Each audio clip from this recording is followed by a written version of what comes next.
به نیویورک خوش آمدید، شهری که یکی از نمادین‌ترین آسمان خراش‌های جهان را در خود جای داده، ساختمان امپایر استیت. این برج باشکوه با ارتفاع 443 متر، 1454 فوت، در سال 1931 تکمیل شد. طراحی آن توسط شرکت معماری شریو، لمب هارمان و مهندسی سازه توسط هومر گیچ بالکام انجام شد. نتیجه کار، شاهکاری از معماری آرت دکو بود.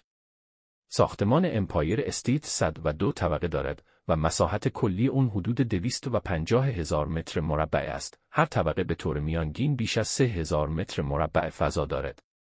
اسکلت اصلی از فولاد ساخته شده و پی آن 17 متر ضخامت دارد، چیزی که باعث شده نزدیک به یک قرن با صلابت بایستد. این برج در ابتدا به عنوان ساختمان اداری ساخته شد، اما امروزه میزبان سکوی بازدید در طبقات 86 و 102 است، جایی که بازدید کنندگان می توانند مناظر شگفت انگیز و پانورامای تمام نمای منهتن، رودخانه‌ها و فراتر از آن را تماشا کنند.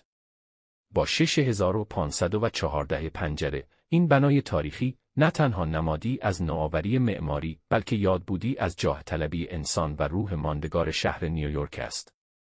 چه برای تحسین طراحی تاریخی آن آمده باشید، چه برای لذت بردن از منظره آسمان خراش‌ها یا برای الهام گرفتن، امپایر استیت داستانی از خلاقیت و رویای پرواز به سوی آسمان را روایت می‌کند.